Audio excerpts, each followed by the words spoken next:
Ever wish there was a user manual for dealing with people and getting rid of the fluff? You know what? My next guest is outstanding.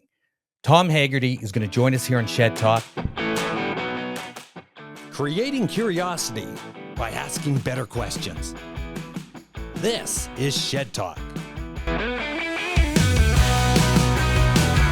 Tom, welcome to Shed Talk. How are you doing? Thanks, Kevin. I'm looking forward to the conversation. This is going to be great. And you know what's interesting, Tom, is I just read this thing, the Business of Relationship is the book you've written. So I had to do a little bit of AI in it. So I AI'd it and tell me a little bit more about the topics, what it's about. And AI came up with that intro where I was just talking about ever wish to get rid of the fluff and doing all that. So I'm going to dig a little deep on that part because I used AI. And tell me a little bit about the book, Business of Relationships. Well, the book is the book that was never supposed to be a book. It was interesting. I started writing essays based on quotes from business leaders that I picked up over the years. I'm a quote collector. I've got them from business people, musicians, politicians, religious leaders, etc. Just things that steered me in a direction that I felt I needed to go or gave me a piece of wisdom that I didn't already have. And I picked up these quotes and I started writing essays about them, bending the quote to adapt to a relationship. So the quote itself, a Steve Jobs quote, a Jack Welch quote, a Sheryl Sandberg quote, they were never given in the context of a relationship. They were in speeches, they were in interviews, they were in corporate letters, they were in shareholder letters, etc. And I bent them to apply to personal relationships. And I'll give you several examples of those as we go on. But basically, these started out, Kevin, as a series of essays that I wrote for my kids and a few close friends. And I'd pass it off to them. And there'd be a Steve Jobs quote, and I'd give a little information about him. And then I'd say, here's how it could apply to a relationship. Here's how it could enhance your sense of perspective or your sense of risk or resilience or humility or any of the essential qualities of relationships. And a couple of people over the years said, hey, I think this would be a great weekly newspaper column. You ought to approach some of the syndicators. And I kind of poo-pooed that. I was involved in business and had my own things going on. And over time, I sat down with a guy that writes for the business press here locally, and he's part of a national conglomerate of business newspapers. Showed a few of them to him. He said, hey, I think these are really good. I'd like to pitch them to my editors and see if this could be a column. I think it fits. Well, the editors thought otherwise because the editors came back several weeks later and said, these are really good and we really like them, but we are not an op-ed newspaper. We're not an op-ed conglomerate. We have no advice columns, if you will. There is no Dear Abby column here. But tell your friend if he had enough of these, they'd be a really good book. And so he and I exchanged information. He gave me the names of a few publishers. I had a few of my own. And it was, again, Kevin, one of those delay tactics where I said, I don't know if I want to do a book. Come on, I'm happy writing what I write when I want to write it and so forth and so on. And one of the publishers that I sent a half-baked manuscript off to, it was about half done. It had, maybe a dozen or so essays and a little bit of the concluding chapter and a little bit of the intro. And the publishing company got back, one of them did, and said, hey, we want to do this. When are you going to have the rest of it? And that was my oh shit moment, because that span of time from giving a few to my kids to now, or then rather, it was probably 6 or 7 years, and they weren't going to wait 6 or 7 years for the other half of it. So that other half got written in 3 months, and we went through a year of editing and all the other stuff that goes on. So that's what I say. It's a book that wasn't supposed to be a book, but what it is in its essence, if you will, is it takes the 12 essential qualities that are absolutely necessary to have in a relationship.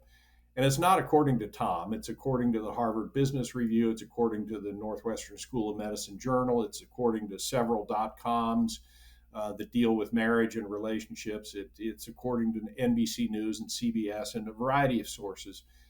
And they seem to gravitate around these 12 qualities that you're just going to have them in some degree to have a successful personal relationship. Not a love relationship, not a romantic relationship, but just a relationship in general. It's a work colleague, it's a parent, it's a child, it's a brother, sister, next door neighbor, etc.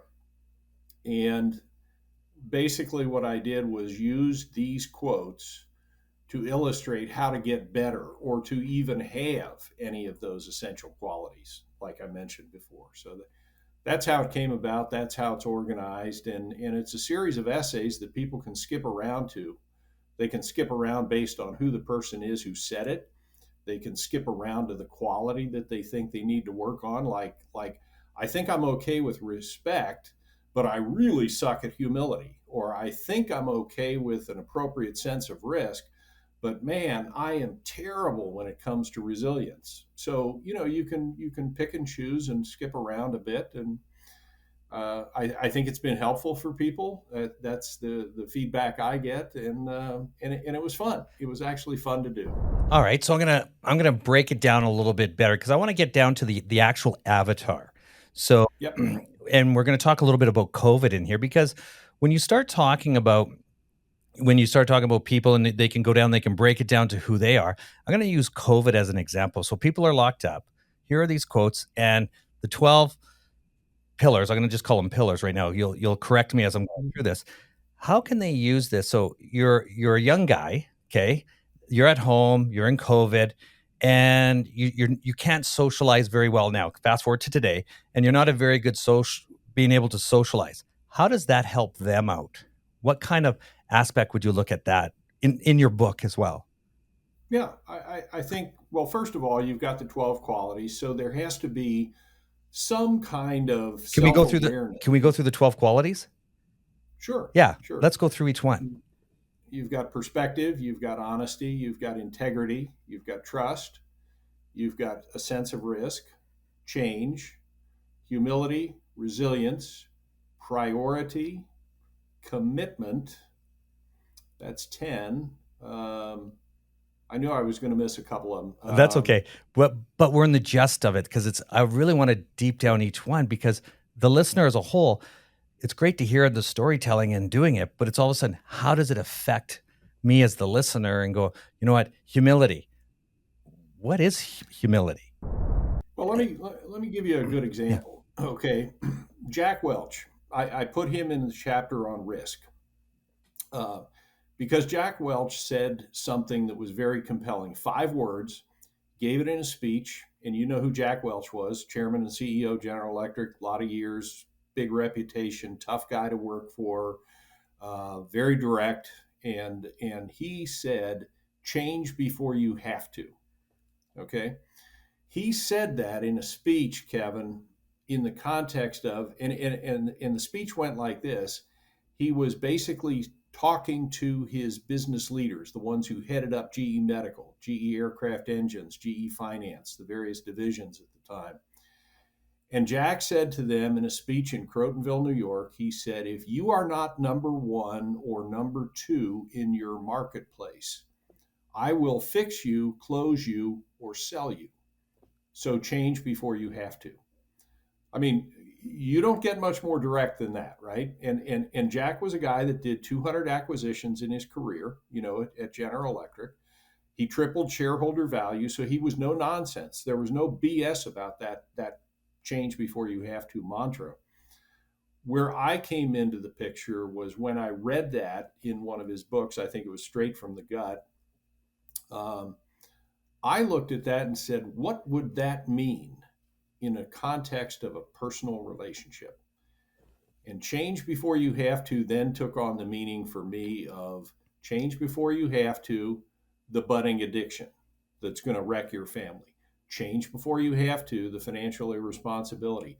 Change before you have to, the passive aggressive nature with your kids, the bad temper. You can go on and on and on, but that's where that mantra came in. And what each one of my essays in the book tries to do is give someone an action plan. So there is a conclusion to each one of the 52 essays, and it is called One Thought. if you had to distill this essay into 2 sentences, what would it be? That's my valiant attempt to do that with my own writing. And then I give them one action. Here is something you can do today. Make a list of 5 people, create a call list, create a paste list, develop this kind of, it's just a series of action steps for people to attach to. So to your point about the guy who's alone in his apartment during COVID saying, hey, I really suck at, at resilience or whatever. There's a Sheryl Sandberg quote that's one of my favorites, and also J.K. Rowling with resilience. But they can look at that and say, now I have something to attach to. Now I have something that distills the essay to 1 or 2 sentences, and it gives me something to do. And I can do that in 5 or 10 minutes. I can make 3 phone calls. I can create a list of 5 things that I'm going to commit to do. That's really where it led, and I wanted to give people action steps to improve.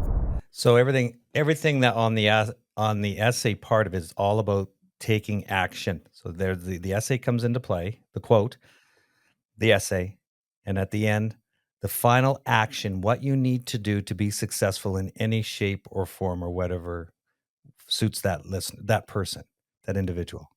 And they're relevant to the quote that was given. So if you have a change before you have to, the action step for that would be create a list of 3 things that you are going to change this week. And it can be any number of things, but it is an action that you're taking to implement a change in your life, or you need a bigger sense of risk, or you need a better sense of perspective. So that's the kind of thing that this tries to do. So I'm going to keep going on to this book stuff because it's Yep. actually really interesting because I get to sit back here and I'm visualizing the quote and Steve Jobs and everybody there, and I'm visualizing it and I'm seeing them to do the speech, and then all of a sudden you're turning it into a relationship. Now let's go back and say, out of all the essays, all the quotes, which has been your finest quote that you were able to dissect and make it a wonderful change? Boy, there's so many of them. Let me. I only need I, one. I think the one that Yeah. I only one. I think the one that was really compelling to me because of its context and how I twisted it into the subject matter was a quote from Sheryl Sandberg, who was big time at Facebook, big time at Google, had a government career before that in the Clinton administration as the assistant to Larry Summers in the Department of the Treasury. So she had this long track record of success. And she also had tragedy because Mark Zuckerberg threw her under the bus during the Cambridge Analytica scandal back in 2016. And she lost her husband subsequent to all of that when they were on vacation. He became suddenly ill and died while they were on vacation. So she's had the very high highs and the very high lows. But during the Cambridge Analytica scandal and the aftermath of that, she said this. She said, each one of us is more than the worst thing we've ever done. And she said that in the context of this career tragedy that she was experiencing at Facebook, right? She trying to say each one of us is more than the worst thing we've ever done. The way I spun that was to say, number one, it speaks to me about resilience. That people have to cultivate the ability, have to exercise the capability to get up again when you're knocked down, because we're all going to get knocked down. This life is not a pure skating rink here, right? Smooth ice. And so when she said that, it spoke to me about the first part of the quote is when she says each one of us. She didn't say the ones who pray the most, or the ones who give the most money to their alma mater, or the ones who have the model children. She said, no, each one of us is more than the worst thing we've ever done. And that really propelled me to write about resilience in that context. It was one of the last quotes in the book that I used, and I just had a lot of fun relating that, uh, you know, concept and giving people some action steps. And I'm going to open the book because even though I wrote it, I didn't memorize everything. But the action steps for that. Um, Let me get to her quote here.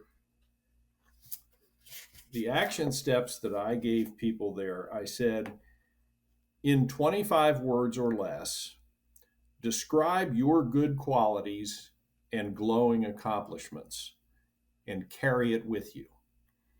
You know, just write it on an index card and remind yourself in those low points, these are things I'm really proud of. These are qualities I have that really um, endear me to people, if you want to use that term. And so few of us remember that in the tough times. Pull that index card out and say, yeah, I am a good person. I am more than this screwed up report that I just gave my boss that's going to be a game changer for my career, if you will. Or it's, I am better than what I just said to my daughter, or I am better than the attention that I just gave to my spouse, if that's in your wheelhouse. So, and carry it with you. Remind yourself that this kind of a thing is not who you are. It's what you did, but it's not who you are. And I thought that was, for her, I mean, she gave me the inspiration with the quote, but it was a lot of fun to write about. And it's interesting when you talk about the inspiration. She gave you the inspiration through the quote. And now I'm sitting here and I'm listening to the quote. And then the last part of it, how does the last part of that quote go that she said? She said, each one of us is more than the worst thing we have ever done. So I think of we are more than the worst thing we have ever done. And I think back, is this a negative connotation of what we need to talk about? Like, let's talk about negativity here, and that I'm the worst thing that's ever done.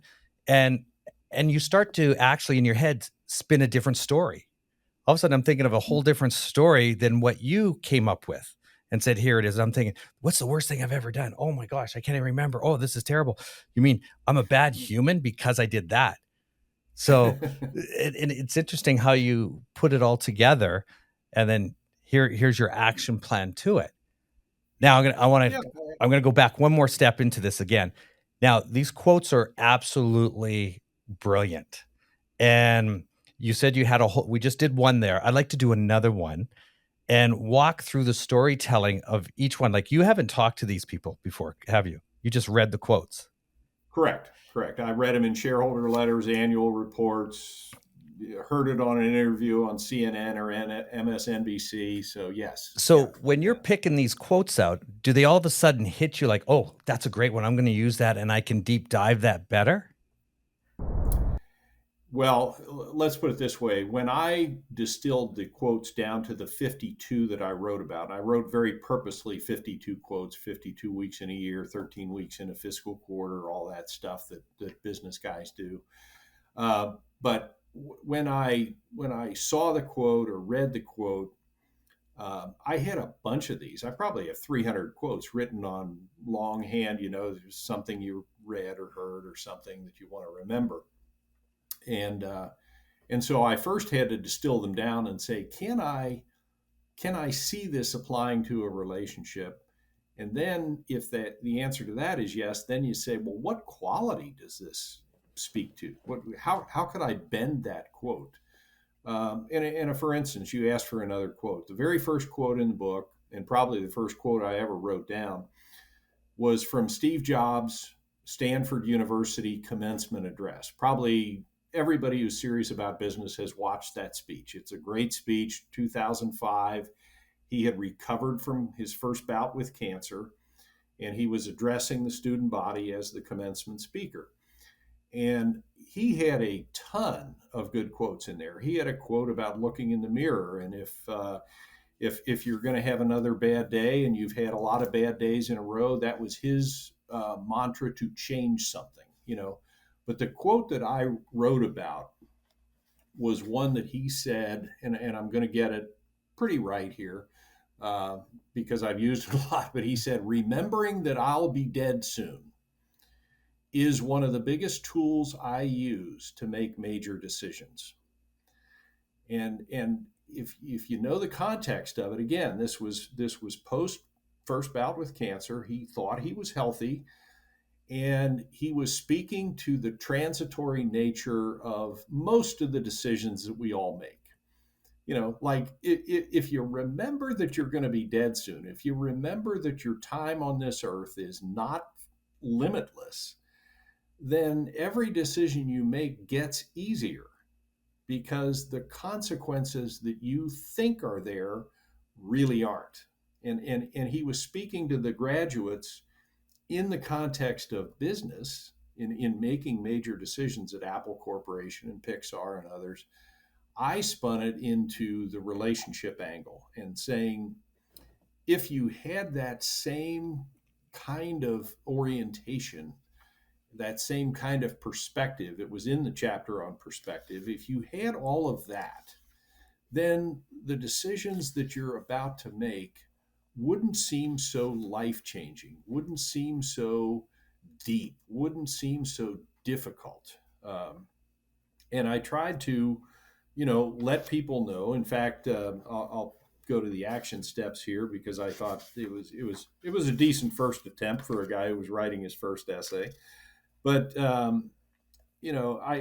basically was trying to say that perspective, if you have good perspective, it gives you a chance, not a guarantee, but it gives you a chance to point toward a better future, because you are forcefully acting in the present. Okay, if that makes a lot of sense. I thought it did. But the one action part, I said to people, I said, make a short list of the most important people in your life and what you would do with them if today really was your last one on earth. What would you do with your spouse? What would you do with your children? What would you do with your golf partners? What would you do with your business partner? Et cetera. I mean, you can go down the list, but it gives you a sense of saying, why am I not doing that now? Why don't I, if I would engage with my wife and tell her how much she means to me and why, and if this was my last day on earth, I really want her to know the difference she made in my life. Why wouldn't I do that now? Why wouldn't I do it right now? So, Hey, take a minute and smash that subscribe button, and let's get back to the episode.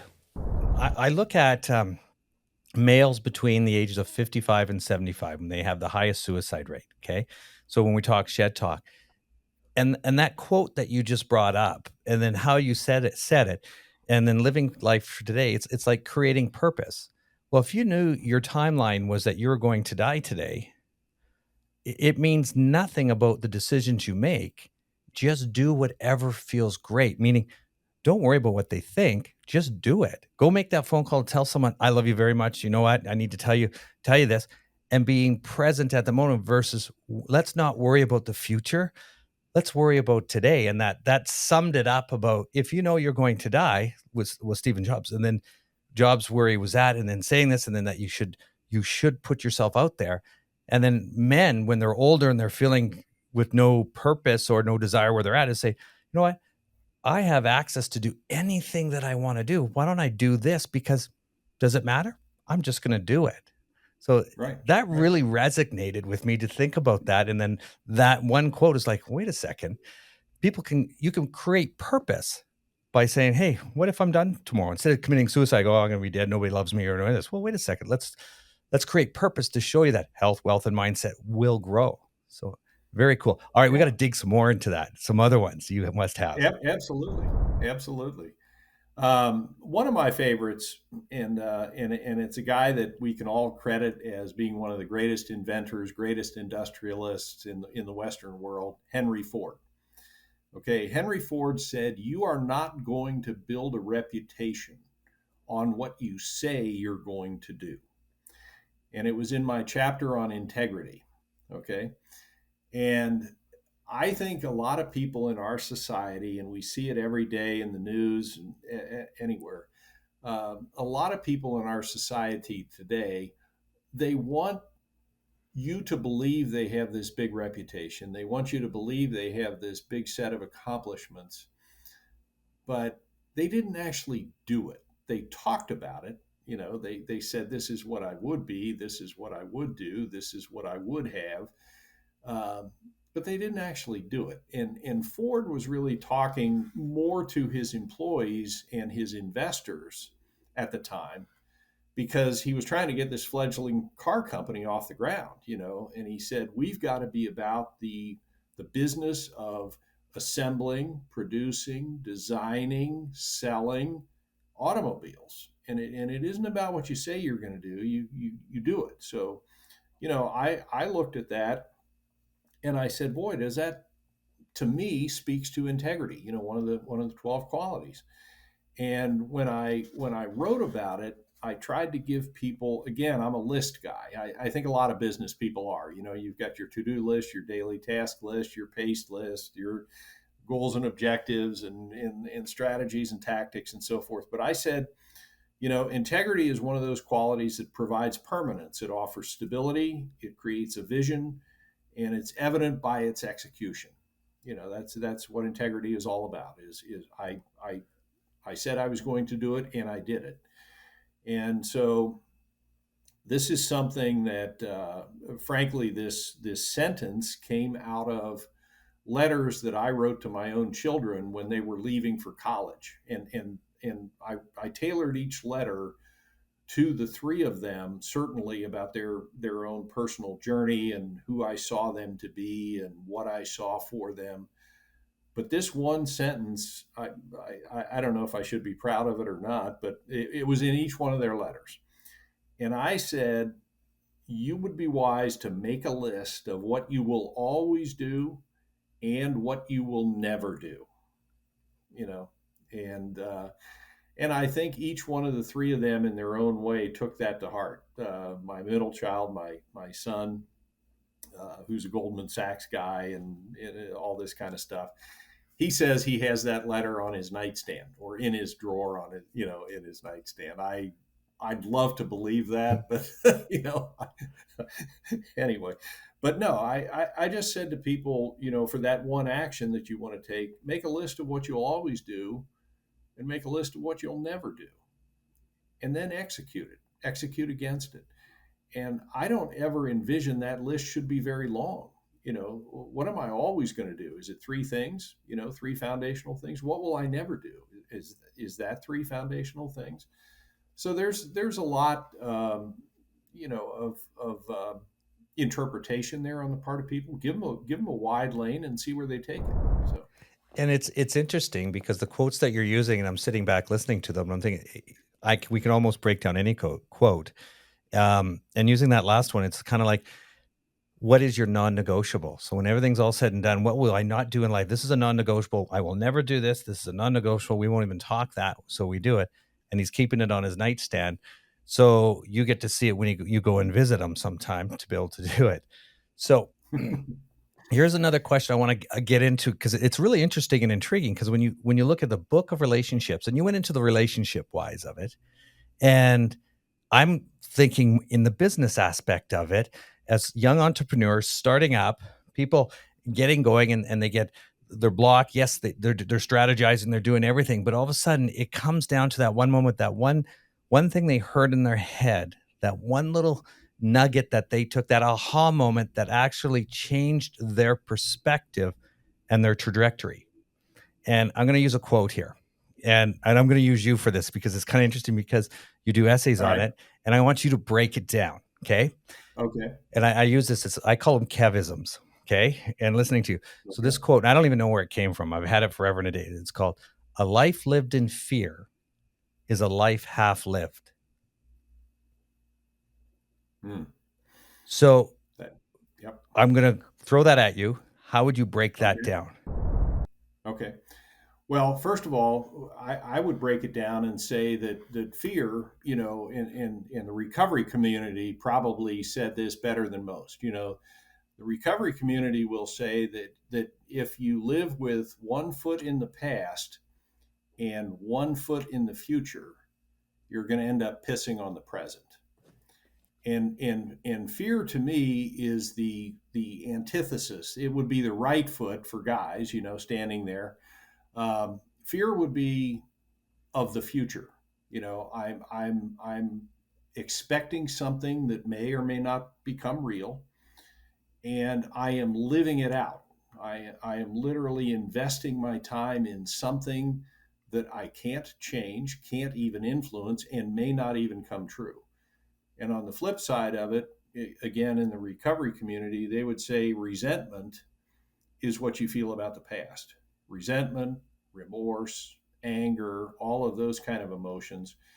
And so, if those are the two legs of the guy standing in the field, he's going to piss on the present because he's not paying any attention to that. He's bound up in what happened in the past and what may happen in the future.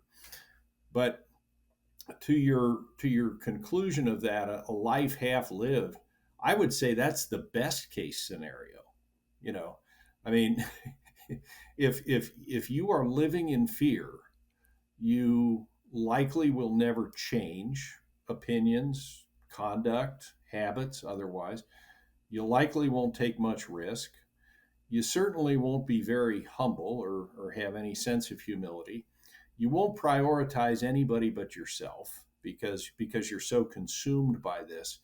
So we could walk through those 12 qualities again and say, I'm probably going to end up deficient or completely absent in the vast majority of these qualities. And that's what fear does to us. It paralyzes us, and we become far less than we could be, should be, ought to be, were, will be, et cetera. Use any verb that you want, but it's a seriously damaging, position to be in. And what's really interesting, and sitting back, I keep going, what's interesting and deep dive this is that here was a quote. I hadn't told you this before. A life lived in fear is a life half lived. Your perspective on it.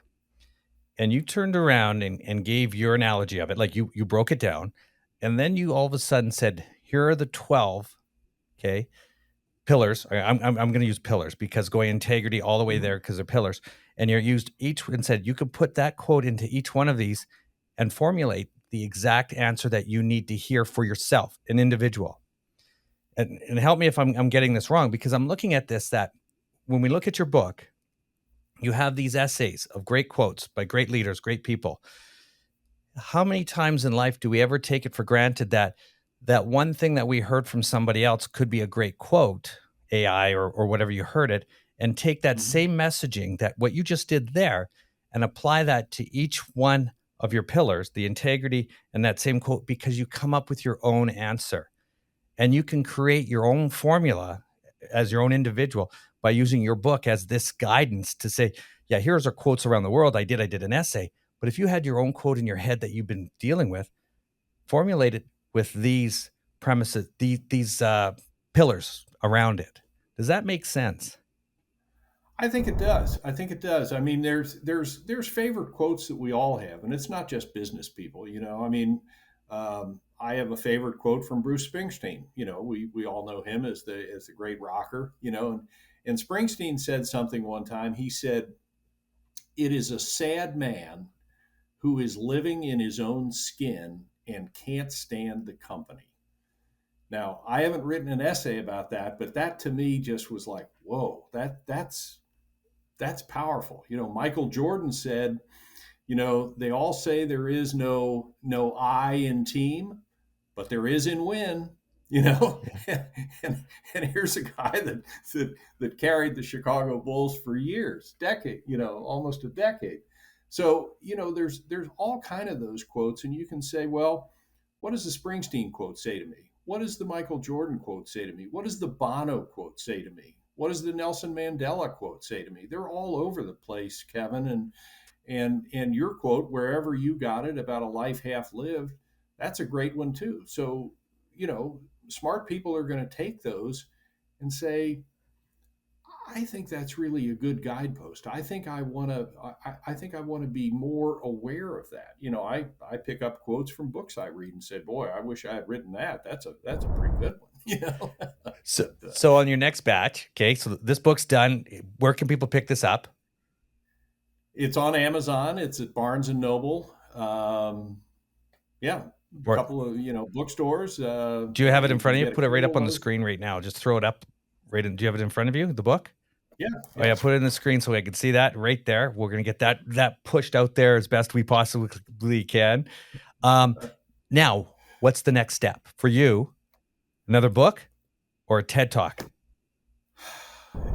It's more likely the second than the first. There was a time, and I'll be honest, there was a time when I thought this would be a great franchise because you could have the music of relationships, the politics of relationships, the religion, the science, et cetera, the sports, and take quotes from those different genres, those different worlds, and adapt them the same way. But to me, it's less interesting because it plows old ground. The 12 qualities never change, you know. So you're going to jam a Michael Jordan quote or a Bono quote or a Springsteen quote or a Nelson Mandela quote into their own, you know, thing. And I thought, boy, to do that again, that's not interesting to me. I am working on a couple of ideas. One is there is a quote from the Emperor Napoleon, and he said, "A genius is nothing more than a person who takes very ordinary actions while everyone else is going crazy." I'm paraphrasing it a little bit, but I got the germ of an idea about what does it take to become an everyday genius. What does that mean? Because I think we all have a genius quotient to us. So that's one idea that I have, and I'm dabbling with some research on that. And then the other idea is, if you're familiar with C.S. Lewis's book, The Screw Tape Letters, where he was literally writing as a demon, as a devil, training someone to become like him, and the job was to corrupt a human being. And it's very stilted language because it was written in the 40s, and it took Lewis to some really dark places. He said, about imagine yourself trying to write in the persona of Satan, and say, what would I say? That would take me to some dark places. But I thought about that and said, is there something snarky? Is there something fun that you could write and almost be the antithesis? It would be the opposite. You don't want people to do this, but boy, if you were trying to corrupt somebody, how would you change their financial habits, their health, their education, their family relationships, on and on and on, in this series of letters you know, to corrupt this person? And I thought, I've got a little bit of snarkiness in me, and maybe that'd be kind of fun to do. so, uh, but yeah, TED Talks. I'm doing some, speaking engagements now, and I may take this show on the road with a couple of schools that are in our area, universities, because I think the business school at universities are not educating people in the way of relationships anymore. It's a very tactical uh, based education, at least here in America, and I think some students could benefit from things like this. So, Okay, so one last question before we get going on here is that what is the one quote that you've done that you say this was my quote and your name's right at the bottom? I think it would go back to the advice that I gave my kids. I mean, I love that sentence. That You know, understand what you will always do and what you will never do, because I think that can be a guide to a lot of good life choices. And avoid some of the bad ones if you have that in your head already. So I wasn't quite prepared for my quote because I was going to give you another one from an author. Oh, go ahead. Give me one from an author. Go ahead. Well, Mark Manson wrote The Subtle Art of Not Giving a Fuck, and he uh, it's a misunderstood book because it's really a guidepost to making good choices. But he said the uncomfortable truth is that each one of us will die, and everyone you know will die, but um, everything you do and everything you say is only going to be remembered by very few people for a very short period of time. And that spoke to me in terms of, and it, he expounded on it as well, but he said, you know, basically, don't be afraid to take the wise risk. Don't be afraid to take the step forward, because in the grand scheme of things, they're not going to remember you anyway. you know, um, Exactly. and so be positive about it. Take the step. Take the risk. Be daring. So Excellent. yeah, that, Well, you know what, Tom? This has been outstanding. Thank you very much for being here on Shed Talk. You know what? Like, smash, hit that button, subscribe. Be everybody. Come out here. Make sure you're listening to this thing on Shed Talk. Tom, thank you for being on. Is there any one last thing you want to say, do, last comment, or ask me a question? no, well, I would say this for the listeners who are engaged with this now. I would say understand one thing: a good relationship is going to take hard work, and it's going to take an ability to look in the mirror. And if you really want it, you'll do both of those things. You'll work really hard, and it will pay off. And you will also be the person who is unafraid to take a look in the mirror. And that's a lot of what this book is engaging with people to do: is look first at yourself. If there's a problem with the kid, a problem with the parent, a work colleague, a spouse, whatever that relationship is that you'd like to improve, look in the mirror first. Awesome. And what's your website? Website is thetomhagerty.com. It is under development as we speak, but that's where I will put additional wisdom and information about speaking engagements and all the other stuff that Everything and fledgling everything. authors do. Excellent. Well, thank you very much, Tom, for being on. And again, Shed Talk thanks you. And boom, outstanding. I appreciate it. Thank Kevin, you. it's been great. Thank you so much. Thank you. Now you know. Shed Talk.